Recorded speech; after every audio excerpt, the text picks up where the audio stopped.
Good evening. Hey, welcome to In Conversation. This is a series that's powered by Pulse by Prudential.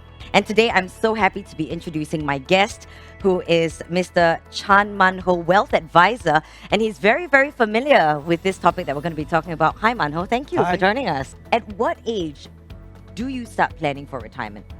At what age did you start? Because you know about it. Well, for me, because I've joined the industry a lot earlier, Yeah. so I get exposed to it a lot earlier. Mm. So therefore, I started when I first joined the industry, which was 23 years ago. That's probably in my early 30s. Okay, in your early 30s. Early 30s. Would you say that's a good age to start? Well, not really. Actually, the ideal age or the age that you should be start thinking about retirement planning is the moment you have a source of income. So as long as you're earning income, you should be looking at retirement. Ooh. Right? Because to me, it's very not natural. When you are earning an income, and if your so-called expenses are a lot less than the income that you make, the difference is called savings. You're essentially already saving. You are already doing As right? long as you're not spending all your money, you are saving. Exactly. You're saving something. Right. So Okay, yeah. You should start then considering part of the savings to go into retirement. Mm. Right? I know some people start as early as in their teens because they're working part-time. Interesting. Yes. Some of the younger people I speak to say, hey, I know I do go for part-time job. Yeah. And I don't really spend a lot of money. I'm actually saving. They're actually on the path already. Mm. Yeah, but of course, along the way, you have got certain distractions. Yes. We can talk about this a little For later, sure, right? for sure.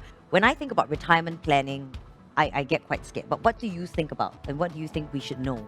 Well, I used to say this to most of people that I talk to. Yeah. As long as I am physically healthy and fit and I don't have a medical condition, the retirement must come. Mm. It will appear. Yeah. It's just a matter of time, right? Mhm. Whether it's going to be now or in the future. Yeah. So, therefore, it is something that you should start considering. Now, without going too much into the details, right? Starting early has got its advantages, Mm. right? Because it's not so draining, not so strenuous. And at the end of the day, you know that you get a very good retirement lifestyle because you have the funds for it. Yeah.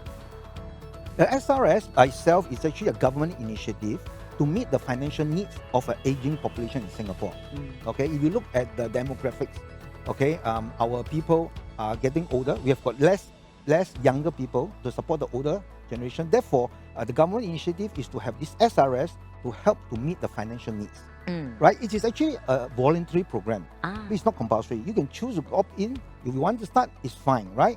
And basically what you do is to encourage people to put aside money to save for retirement. And this is in addition on above CPF savings. I was about to CPF say. savings, we have no choice, right? It's Right. compulsory. So we just work, contribute CPF. So he has done his needs in terms of retirement funds. Yeah. So this program is voluntary to help you to supplement it, right?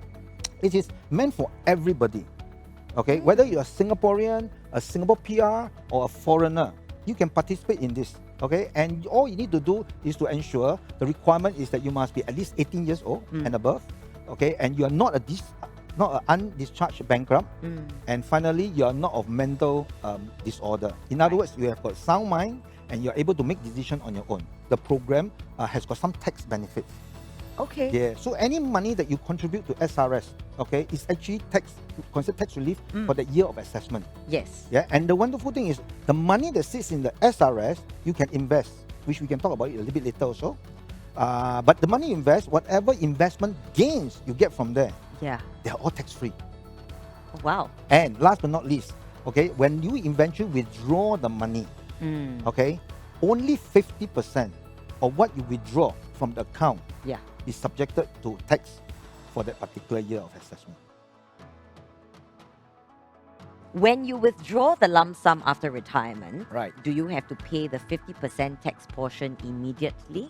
Okay. Thank you very much for the question. Okay, I think it's a valid question. Mm. So when the person withdraw the lump sum after retirement, okay, you know, you just like all tax computation, whatever I earn for the particular calendar year, I would have to file as part of my assessment the following year.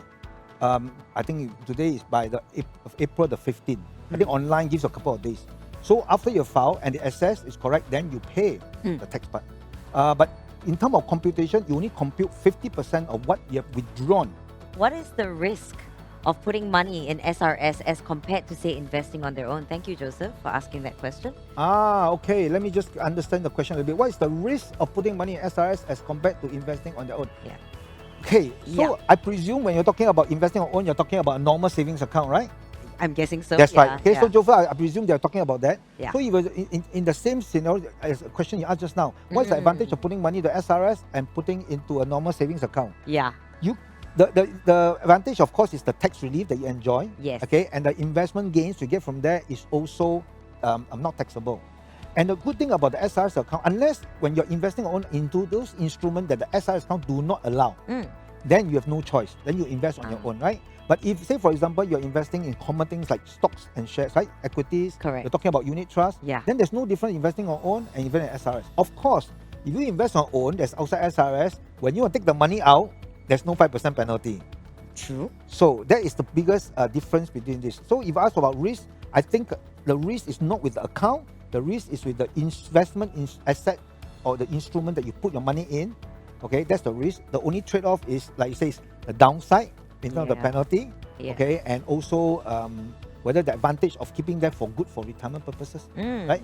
I'm Charmaine E. This is Mun Hoe, and we're going to say goodbye to you right now. Take care, stay safe, and good night. Good night.